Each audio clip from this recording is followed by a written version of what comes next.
financial and startup blueprint, we actually going to dig into how best you can get your financial house in order as a young professional, and how best, if you want to start a business, if you want to establish your own organization, the strategies, the principles that you need to be able to do that. So I have my good friend with us here. He's coming all the way from Chicago. So let me go through his profile. Okay, so Jeff Badu is a Ghanaian born, but he now lives in the United States. He is a parallel entrepreneur and a wealth multiplier. He is a Lancet certified public accountant, CPA, and the founder and CEO of Badu Enterprises, LLC, which is the multinational conglomerate that owns several key companies. His masquerade company is Badu Tax Services, which is a CPA firm that specializes in tax preparation, tax planning, and tax representation for individuals and businesses. Another key company is Badu Investment, which is primarily a real estate investment company that acquires residential and commercial real estate properties in areas such as the South Side of Chicago in effort to restore traditionally underdeserved areas. What sparked his interest in launching these companies is his passion for helping people minimize their tax liability and ultimately multiplying their money by investing it and building multi-generational wealth. His purpose in life is to inspire and support the super hungry to take hold of infinite resources in order to create abundant lifestyle. He is extremely passionate about financial literacy and currently holds various financial literacy workshops throughout the country. He's a public speaker, and his overall mission in life is very simple: to make a lasting positive impact in as much lives as possible, especially when it comes to their finances. So this is a great guy. His purpose in life is something that is deep. It's something that is welcoming. So without much ado, I will invite Jeff Badu to take us through our first presentation for today, starting and growing your business. You are welcome, Jeff. All right, thank you, Peter. And it's always an honor and a pleasure to be able to speak to a group of like-minded people. And I know you're all the way in Ghana. And what is it, at 6 p.m. there right now? Sure, it's 6 here. Absolutely. Yeah, so I know we got some folks from Ghana joining us today. And so definitely want to shout out everyone that's on the call. I know we got some folks from the United States. So yeah, thank you everyone for joining. Let me go ahead and pop open my presentation. I'll give you, Peter did a great job of introducing myself, but I'll give you just a really quick reintroduction. So for me, I was tasked, first of all, Peter, I want to thank you for inviting me today. And I know you wanted us to do a workshop together. And we finally were able to get something on the books. And ultimately, right, you asked me to speak today on how to successfully start and jumpstart, just launch your business essentially. So for me, me personally, right, ultimately, the way that I decided to frame this is having more of a discussion, talking about the 5 steps to starting a successful business. And this is something that I actually wrote as part of a book I have out there. It's called 7 Figures, How to Become a Millionaire. So for me, this is something I'm very, very passionate about. And today, as I'm speaking, I'm also going to share with you the journey, right? I think it's very important to not just talk about the topic, but to actually speak on the journey that came about. Like we may have some background noise. Yeah, Peter, I don't know if you mind muting some folks here. There we go. Hello. Absolutely no. Okay, so it's okay now. Yeah, it's all good. It's Okay, all good. sure. Okay. Absolutely. All right. So for those who may not know me, and thank you once again, Peter, for the introduction. My name is Jeff Badu. I'm a parallel entrepreneur and a wealth multiplier. I'm the founder and CEO of Badu Enterprises, LLC, which is a multinational conglomerate in the finance industry. What we do is we provide a suite of financial services, including my marquee company, which is Badu Tax Services. And that's the CPA firm that does tax preparation, tax planning, and tax representation for individuals and businesses across all 50 states in the US. And we also have clients in over 25 countries at the moment. I do want to shout out a few team members that looks like they're joining today. We got Eugene Marshall, we got Chantel, and then we also have Latoya. Thank you all for joining. Hopefully I'm not missing anybody else. So with that, we also have Badu Investments, LLC, which is my real estate investment company. And what we do is we invest in apartment buildings, so rental properties, these big giant apartment buildings on the south side of Chicago, in efforts to restore traditionally underserved communities. Currently, we have 102 units in our portfolio, and we're always looking to grow, always looking to expand when it comes to, when it comes to the portfolio itself, and we're just in general looking to grow and develop the communities. Yes, we will be investing in Ghana in the near future. My parents are actually real estate investors, and they're already invested in Ghana. They're actually in Ghana right now as we speak. Which is where Peter is at right now as well. So with that, what we do is, we invest in apartment buildings on the south side of Chicago. And last but not least, one of the main companies in the enterprise is my financial literacy foundation, which is Badu Foundation. And what we do is we provide financial literacy education to the youth ages 6 through 18, where we teach them on topics such as budgeting, saving, investing, and scholarships. Right. So I do want to shout out to the Badu Foundation students that are joining us today. I see that I invited some folks and they were able to join us. I want to thank everyone for joining. And as Peter mentioned, my purpose in life is to inspire and support super hungry. And Peter, I think we got one that needs to be muted. Yeah, so if you don't mind, for those joining, if you don't mind just muting your mics, it's always great to avoid any distractions, any background noise, things of that nature. So I think we might need to mute some folks, Peter. All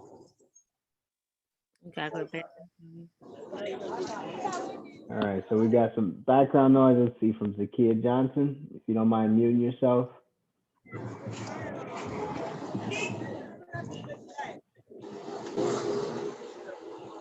And we got, so Peter, if you don't mind, do you mind making me the one of the hosts?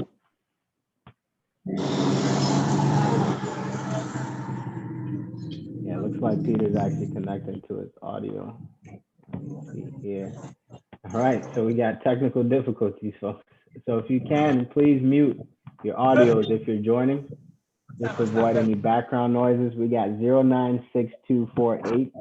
That's some background noise.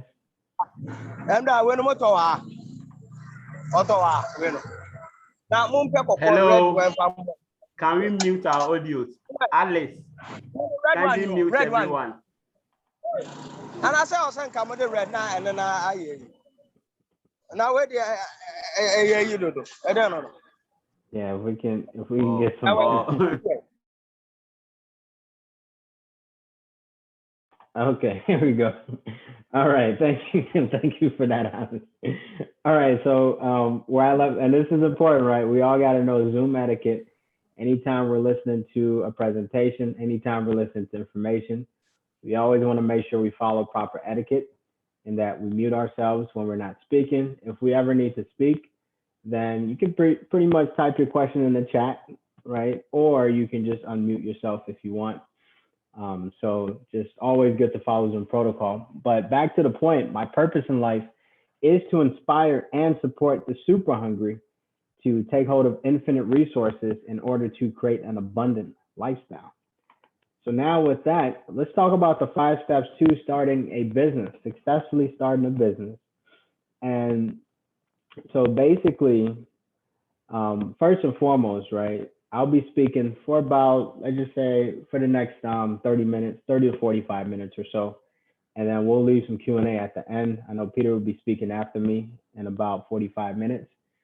So if you do have questions, please type it in the chat. I'll be sure to answer those for you. So really today, talking about the 5-step blueprint to starting a business. And this is any business on the planet. So let me just give you guys a little bit of background for those who don't know me. First and foremost, I was born in Ghana, and I moved to the United States when I was 8 years old. And basically, you know, between the time of me from Ghana to coming to the US when I was 8, life was pretty decent. My life was pretty good, nothing too crazy. My parents had already migrated to the United States, actually. And essentially, I got a chance to move in with them when I was 8. I came here with my older sister, and it was tough adjusting to the American lifestyle. Not to mention, we were put into a neighborhood called Uptown, which, for those who don't know, Uptown at the time was one of the worst neighborhoods to put someone, you know, especially someone who's just coming up, basically, someone who just came to the United States. Not only that, someone who was young as I was, right? And who looks and is, you know, the color skin that I am. So with that being said, I unfortunately surrounded myself with the wrong crowd, you know, and with that, it led me down a path that I didn't want to go on. So long story short, things were able to turn around when I was 16, when I took a trip back to Ghana. It was a 3-month vacation, basically. And little did I know, that's when I would discover my purpose in life, which is to inspire and support the super hungry to take hold of infinite resources in order to create an abundant lifestyle. How did that even happen?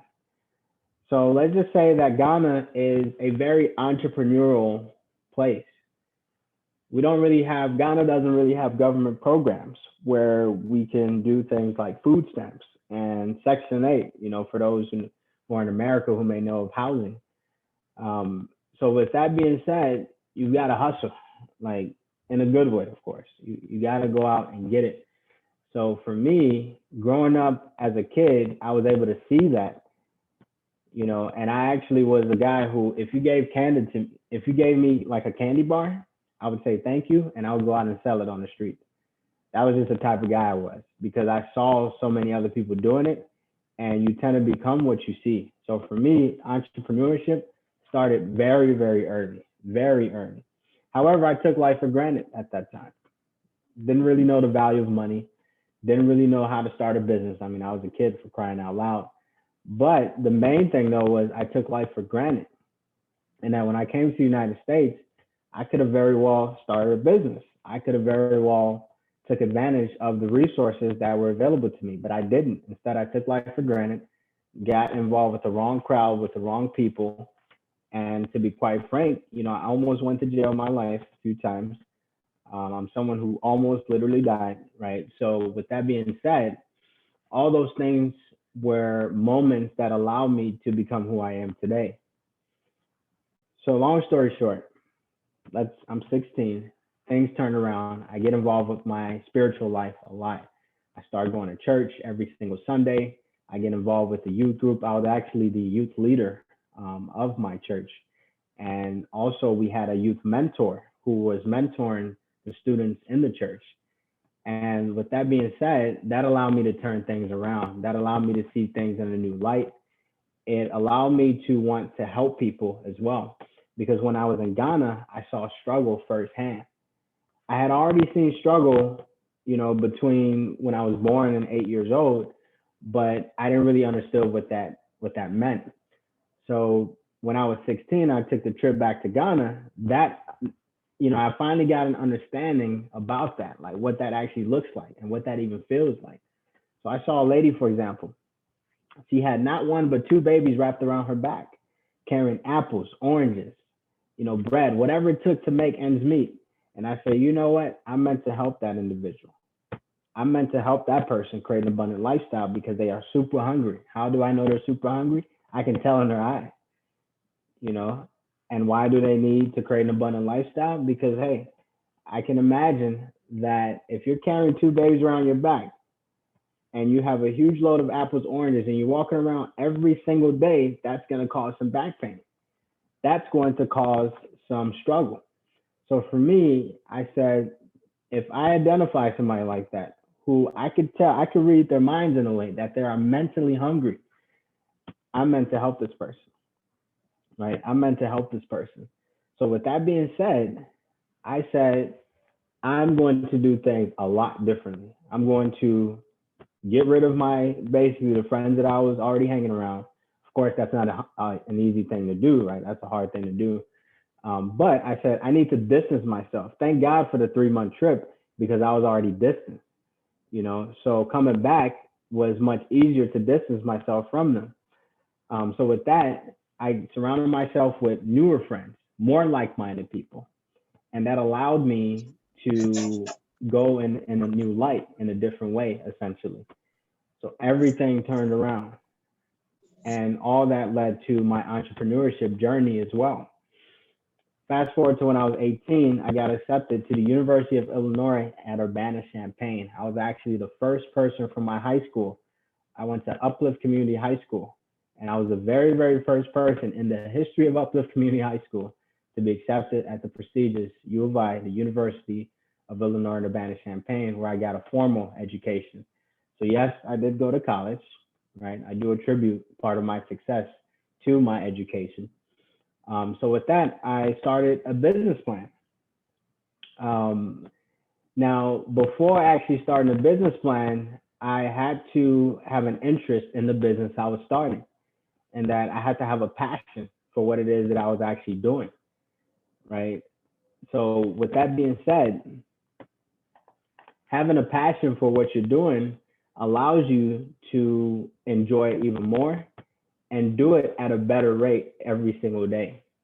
If you don't like what you're doing, you're probably not going to be good at it. You're probably not going to excel at it because you're always going to be miserable. You're always going to hate what it is you're doing. So the first thing that's on this list today is find something that you're passionate about and good at. Not just passionate about it, but you're actually good at it too. For me, it was taxes. Like taxes were something that I was passionate about. How? Well, between the ages of 16 through 18, I had to figure out what it is I want to do. Okay, I've discovered my purpose. Great job, right? But now, what are you going to do for a living? What are you going to do as part of your career? Well, I said, okay, I want to go into business for myself. And so with that, I said, I want to become an accountant. Why do I want to become an accountant? Because accounting is the backbone of business. Accounting is a very, very stable field. Everybody needs an accountant. Everybody on this call right now needs an accountant, right? It's a very, very stable field. I read that most CEOs start off with an accounting degree. I read a lot of great things about accounting. And of course, I enjoyed numbers as well. Just growing up, I was pretty good at math. So when I was in school, I actually went to King of Kings in Ghana. I was actually good at math. Math was something I found interesting. I love adding, I love subtraction. Those are things that I was genuinely good at. So I turned that into running an accounting business. So that's how I gained a passion. For those who don't know, how I became an accountant was because I had a profound interest. I actually had an interest in doing taxes, in becoming an accountant. And when I was 18, when I was a freshman at the U of I was working on my business plan. Right. So remember, the first thing is find something that you're passionate about and good at. That is step one of the 5-step blueprint to successfully starting a business. Is find something that you're passionate about and you're good at. Sometimes it takes experiences in life to figure out what that passion is. Sometimes it just takes you trying things out, and you will never be successful if you're not trying. If you're not trying, if you're not doing something, you'll never be successful. If you're not perfecting your craft, if you're not consistently developing yourself, you will never be successful at what it is you're looking to do. It takes time, right? So for me, the passion already was there to start a business, and then also the accounting side. And that's how Badu Tax Services, LLC, became an idea. And I want to emphasize on the word, it became an idea, because the business was not launched at the time. The business was, it wasn't registered or anything like that. It was just an idea. So I became passionate about that. And what I did, once I found that passion, I said, let me put myself to the test. I started doing taxes for free for people.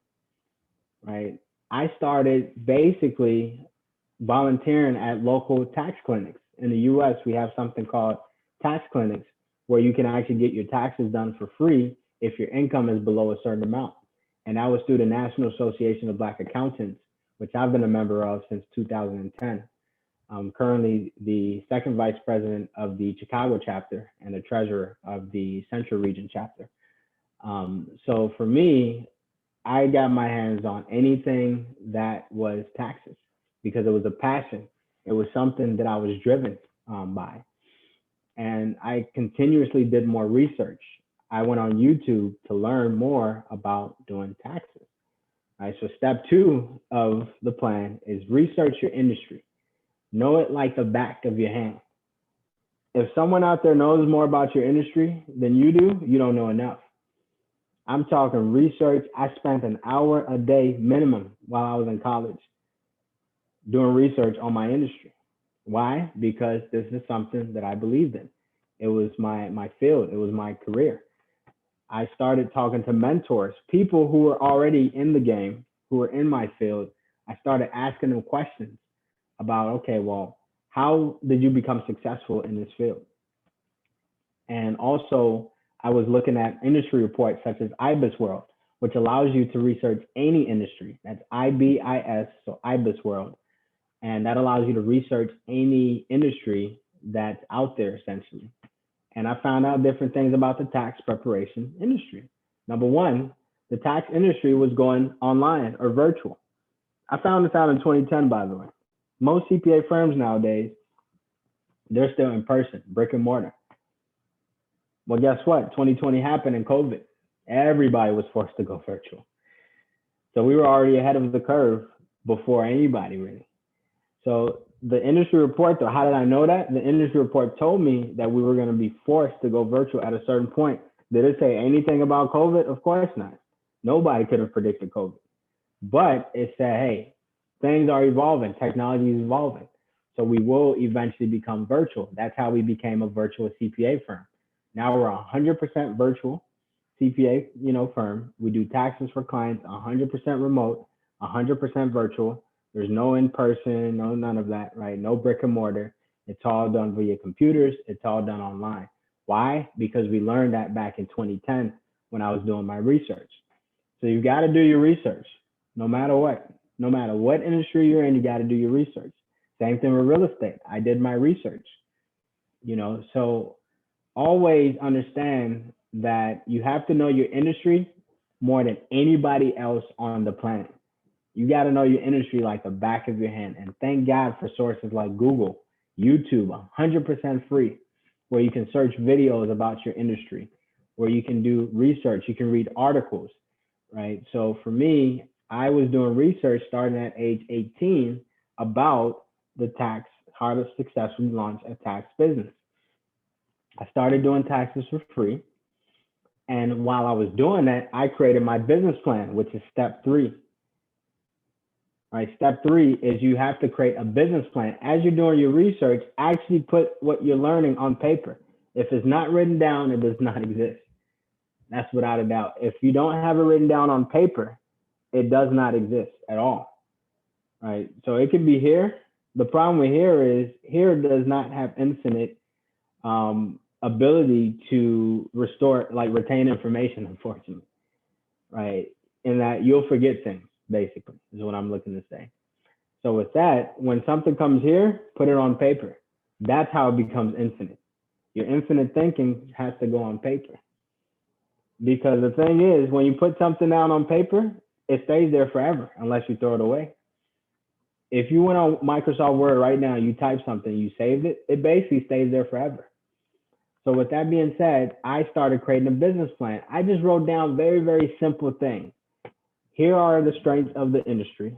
Here are opportunities. And for me, I didn't learn about the success of the companies, the key players.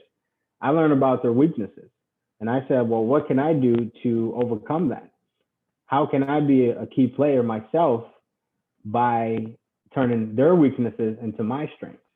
And I learned that customer service was a big weakness in the tax prep industry.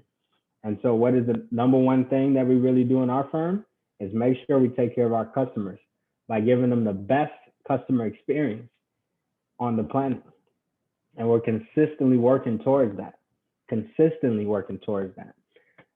So basically, when you're doing your research, whatever you find out that sounds good, it looks good, just put it on paper, right? Just put it on paper. For me, my business plan at 18, it was basically a 2-page plan of all the key things that I needed to know about my industry. And that's all I needed. That is really all I needed. And so everything that I learned, I essentially put that on paper. So you have to create a business plan, right? It doesn't have to be some fancy 20-page essay, 20-page document. It's simple bullet points that you put on paper so that you understand your industry, so that you can become one of the key players in your industry, essentially. So I kept doing that. Remember, I did at least 1 hour a day of research. My challenge to you today, do at least 1 hour a day of research in the industry that you're in or you're looking to get into. So I consistently learn. I wrote down who are the key players in the market. I wrote down what are they doing well and what are they not doing so well. I wrote down who's going to be my target audience. And for me, it was millennials. And then I later found out that would be millennial real estate investors because I love real estate and it would be nice to work with people that were also into real estate. So these are all things that don't happen overnight. You got to do some research. Now, it doesn't have to take 6 years for you to research your industry to launch your business. Like I did. It just takes knowing and being comfortable or confident enough, not 100% confident, but being confident enough to go out and actually launch the business. So as I was doing my research, I started creating the business plan. And then as I was creating my business plan, I was testing my business plan on people, which is step 4. Remember, step 3 is create the business plan. Step 4 is test your business plan on a few people. So this includes family. I started doing taxes for my family first, right? My parents, my siblings. I started doing taxes for them and just seeing how the process would go, where I would do it virtually for them. I say, hey, here's a link to send your documents. And ultimately, I'll get your taxes done within 24 hours, right? That was the turnaround time back then. Within 24 hours, I'll have your taxes turned in, assuming you've given me everything. And then I learned, well, they hadn't given me everything. So now I need to create a checklist. The thing is, you won't learn these things unless you do. That's why you have to test your business plan. The plan is great, but what's a plan if it doesn't work? If you don't test it out, you have to test it before you actually launch it. When Apple comes out with a new iPhone, they actually test the iPhone before they give it to the consumers, the customers. And then even after that, they have to make updates, clean out all the bugs and everything. For me, I usually don't buy the first iPhone. Like when a new iPhone comes out, I don't buy it. Why? Because I know there will be bugs in there. There will be something that needs to be fixed. And so what I'm saying is, as you're creating your business plan, try to make it, do like a pre-launch in a way. Maybe start a blog on your business. Maybe start something that allows people to even know that you're interested in this business. They don't need to know your business name. They don't need to know any of that. But you're just testing the waters a bit and seeing, is this something people are interested in? Because you can love what you're doing as much as you want, but if people aren't interested in what you're doing, or people aren't going to compensate you for what you're doing, assuming you're doing it for profitable reasons, then what's the point of doing it? Unless it's a hobby, right? Unless it's something that you're doing for fun. But I'm talking about a genuine business that you're looking to sustain, provide for yourself, provide for your family. Well, that ultimately needs to be something that's a proven model, right? So my advice basically is, as you're creating your business plan, please test your plan on a few people. Test your plan on, on the pricing. Is the pricing right? Have you talked to 10 people about the price? Have you made a pitch? Have you called your competitors? Do something to test the plan. And remember, for me, that included doing taxes for people. And I was doing it for free, by the way. So my mistake was I didn't test my pricing, which no fault. We ended up fixing that problem. Sometimes you need to make mistakes in order to get you to the next level. So I wasn't charging people. I literally paid some people to do their taxes. Like, I kid you not. I literally say, hey, I'll pay you to do your taxes. I mean, can you imagine? Right? That's how much I was passionate about it. And for me, I needed to become better at it by actually practicing my craft, because I knew that eventually it would make me some money. Right? I knew that eventually it would make me some money. And with that, fast forward a little bit. So I kept testing. I eventually got a job, an internship at PricewaterhouseCoopers, or PwC, which is one of the top 4 accounting firms in the world. And I was working there since my sophomore year in college. And with that, I consistently kept developing my craft, right? Getting my feet wet, learn about professional services. I was an auditor at the time at PricewaterhouseCoopers. And I got my bachelor's degree in 2014 in accounting. And then I got my master's degree in 2015 in accounting. And then I eventually got my CPA license, Certified Public Accountant license, in 2015. So with that, after a year of working full-time for PwC from 2015 to 2016, I decided to leave PwC. Why? I was fed up. I was an entrepreneur. My brain, my mind needed to be free. I felt like I had chains wrapped around my ankles, and I felt like someone was controlling me at that point. So I decided to become a full-time entrepreneur. It was scary, very, very scary. This was in September of 2016. On September 2nd, 2016, I turned in my 2-week notice at PricewaterhouseCoopers. On September 16th, 2016, I launched my business, Badu Tax Services. I left PricewaterhouseCoopers and launched my business, Badu Tax Services. And there's the key. Step 5, launch the business. Why in the world would I even launch the business when I had a decent job paying about $60,000 or so a year? It was comfortable. But one thing I would say is try to not get too comfortable being comfortable. Sometimes you have to be comfortable being uncomfortable. So with that, I woke up every single day for about a month with my heart pounding. I was like, man, this is scary. Being an entrepreneur full-time, scary. I would wake up and I'm like, holy cow, my heart is like jumping out of my chest. I was scared. You might be wondering, why in the world would I be so scared? I just left the company, and I believe that I had a proven business or a proven model. I just need to put more time to it. Well, the reason why I first of all left PricewaterhouseCoopers was because I felt that I was ready to launch the business in full. Like my gut, you always should trust your gut. My gut was telling me, hey, I'm ready to launch this business. So I went ahead in 2016 and launched the business, but I was scared though. I was very, very scared. And the crazy thing is the greatest things in life are on the opposite side of fear. So I had to overcome the fear. Part of that was I started driving Uber. For those who know Uber, I started driving Uber part-time, about 20 hours a week in the evening. So from 5 p.m. till about 10 p.m., I was driving Uber. From 8 a.m. to 5 p.m., I was working on my business plan. Right? I was networking. I was talking to people.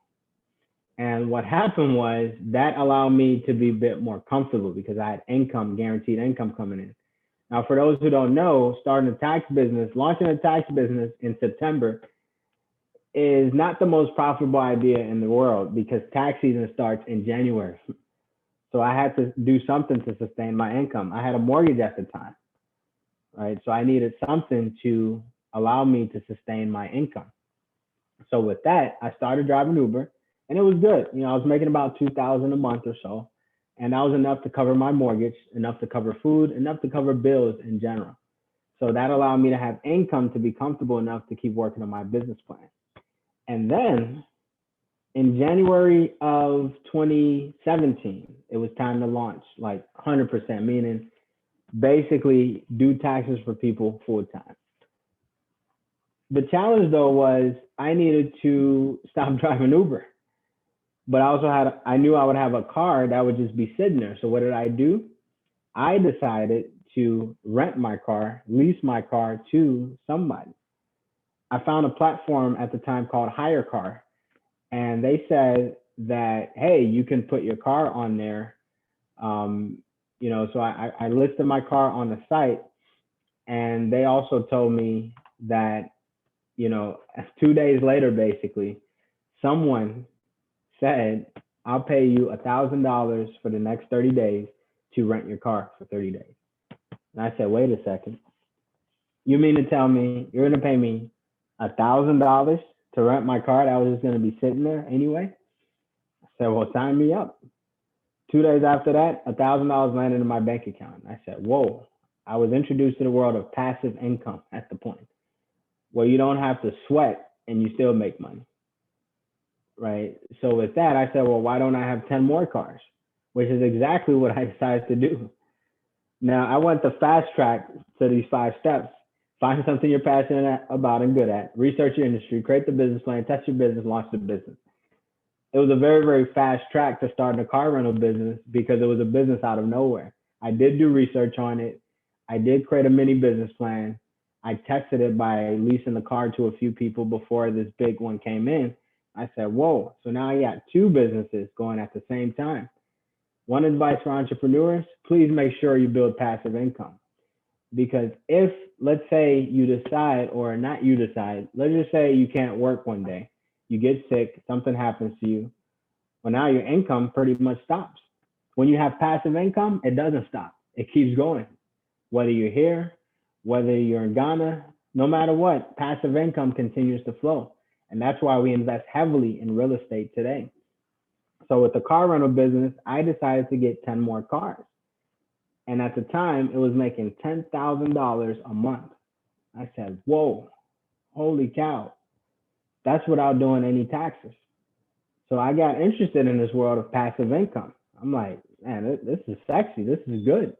This is real nice. I like passive income. So with that, my first 6-figure company was actually not my tax firm. It was my car rental business. And that allowed me to be free as an entrepreneur because I had income covering my bills.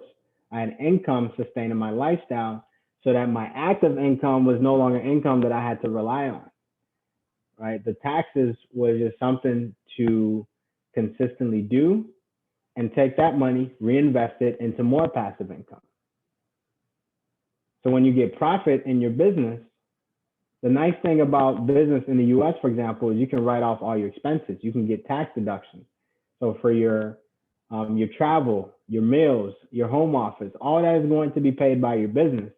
So for me, I didn't really need the profit at the time because I had a business that was already paying for all of my expenses. So what did I do? I took the money and bought some more cars, reinvested it. Now I did eventually shut down a car rental business to focus on my main passive income business, which is real estate, because I knew the car rental business was more so a means to an end. I knew cars had a shorter useful life. So I decided to shut it down because I had built enough income and then reinvested it into properties, right? Where it, 3 unit, 4 unit, 10 unit, 9 unit, whatever it is, we decided to start building passive income because that allowed me as an entrepreneur to not worry so much about the active income. That allowed me to take more risk because now remember, I don't need the money from the tax business, right? So now that allows me to say, okay, well, maybe let's go out and bring some more people. Let's go out and build a team so that we can help even more people. What happens when you help more people, you start making more money and you invest that more money into more passive income, right? And it just keeps flowing and flowing and flowing from there. So remember, you do have to launch the business. If you don't launch, nothing happens. If you don't launch, nothing happens. You do have to eventually take the jump. And unfortunately for a lot of entrepreneurs, they never make the jump, or would-be entrepreneurs, I should say.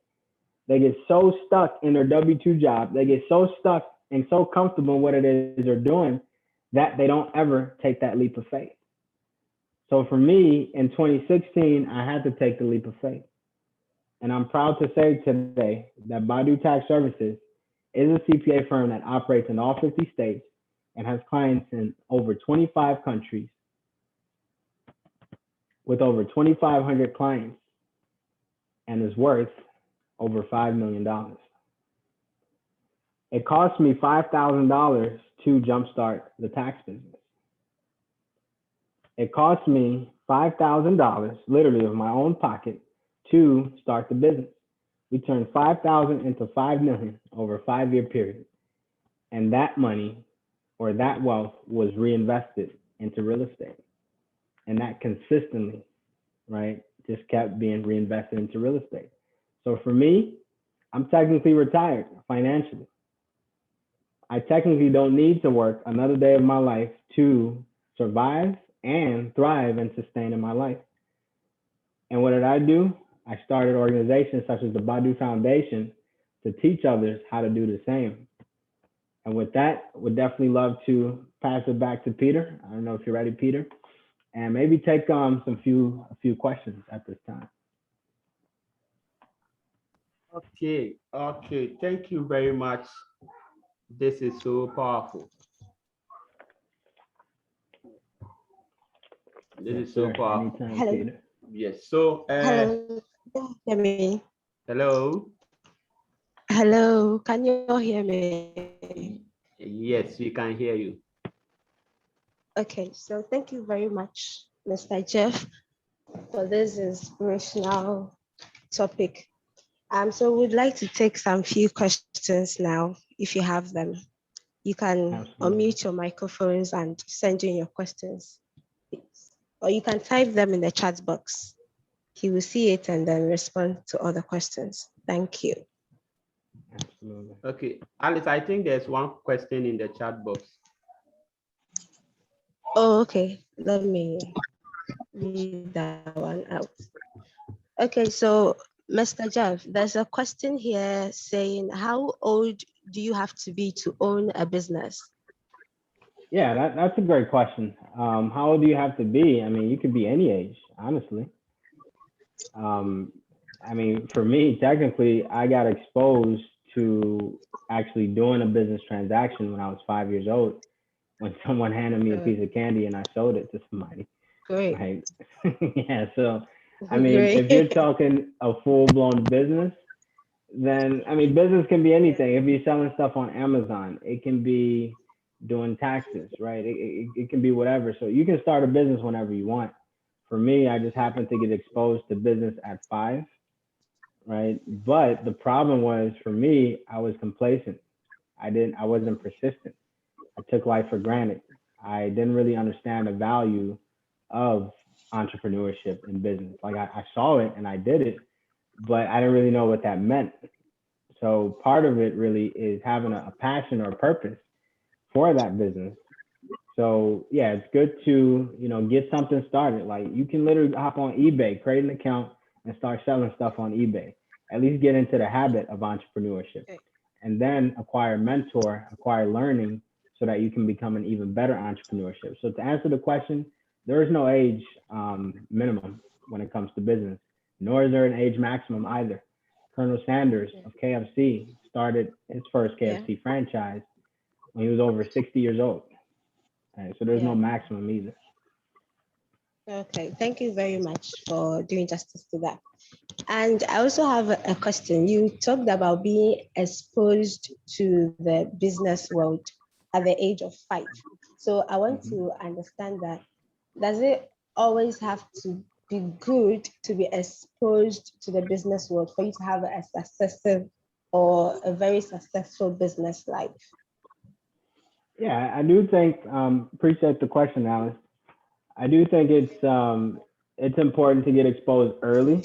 You just have to really put yourself out there, because if you're not really out there, you're not getting the experience that you need.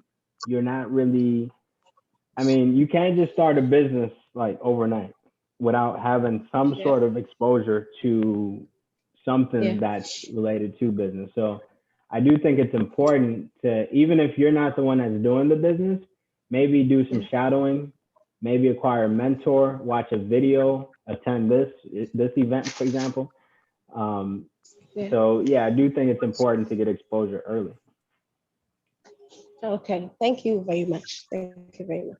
So please, in case you can hear me, if you have any other questions, you can type it in the chat box, and we'll have our second speaker on very soon.